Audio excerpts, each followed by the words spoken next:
नमस्कार मित्रांनो, तुम्ही एखाद्या नाथपंथी योग्याला पाहिले आहे का?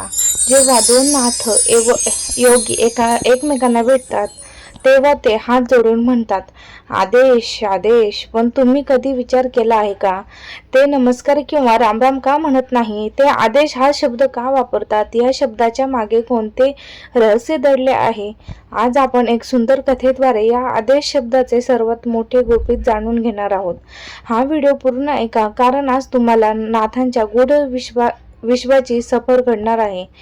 एक सुंदर आणि रहस्यमय कथा. मित्रांनो, ही कथा आहे नाथ संप्रदायाचे मूळ गुरु म्हणजे स्वतः भगवान शिव यांच्या काळातील. एकदा माता पार्वतीने भगवान शिवांना एक प्रश्न विचारला.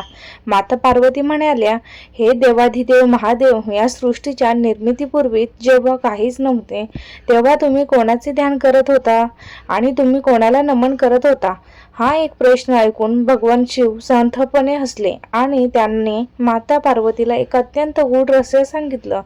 महादेव म्हणाले, हे देवी, जेव्हा ही सृष्टी नव्हती तेव्हा फक्त एक महाशून्य होते. त्या शून्यातून सर्वात आधी एक दिव्य ध्वनी निर्माण झाला, तो नाद.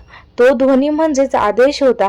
महादेवांनी सांगितले की मी त्या आधी ध्वनीला म्हणजे स्वतःच्या आत असलेल्या परमतत्वाला नमन करत होतो. तो आदेश म्हणजे या विश्वाचा पहिला आवाज आहे.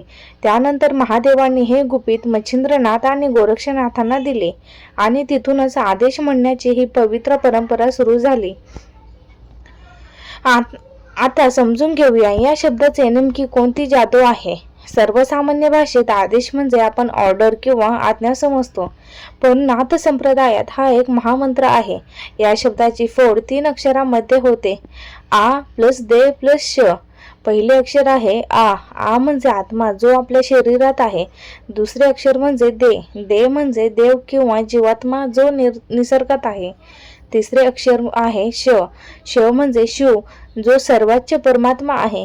याचा सरळ आणि सोपा अर्थ असा होतो की माझ्या शरीरात असलेला आत्मा आणि तुमच्या शरीरात असलेला देव हे दोन्ही एकाच परमशिवाचे रूप आहे.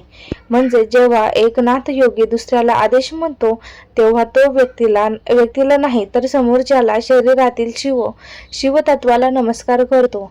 तिथे मी आणि तू हा भेदभाव पूर्णपणे संपून जातो. या शब्दाचा उच्चार केल्याने साधूच्या जीवनात 3 गोष्टी घडतात. अहंकार पूर्ण नाश. जेव्हा आपण समोरच्या मध्ये शिव पाहतो तेव्हा आपल्या मनातील घमंड आणि अहंकार संपतो. गुरु आणि शिष्याची एकाग्रता.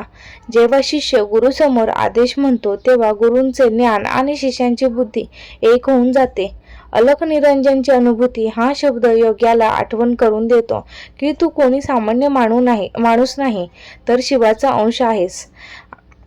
तर मित्रांनो, नाथ संप्रदायातील आदेश हा शब्द केवळ एकमेकांना दिलेली हाक नाही, तो संपूर्ण जगाला एकाच माऊलीचे लेकर मानण्याचा संदेश आहे. हा शब्द आपल्याला शिकवतो की प्रत्येक माणसात देव आहे. तुम्हाला नवनाथांची ही सुंदर कथा कशी वाटली कमेंट बॉक्समध्ये आदेश लिहून नक्की सांगा. जर हा व्हिडिओ मनाला स्पर्श करून गेला असेल तर या व्हिडिओला लाईक करा. तुमच्या मित्रपरिवारासोबत नक्की शेअर करा आणि अशा सुंदर माहितीसाठी चॅनलला सबस्क्राईब करायला विसरू नका. भेटूया पुढच्या एका रंजक व्हिडिओमध्ये. तोपर्यंत आदेश.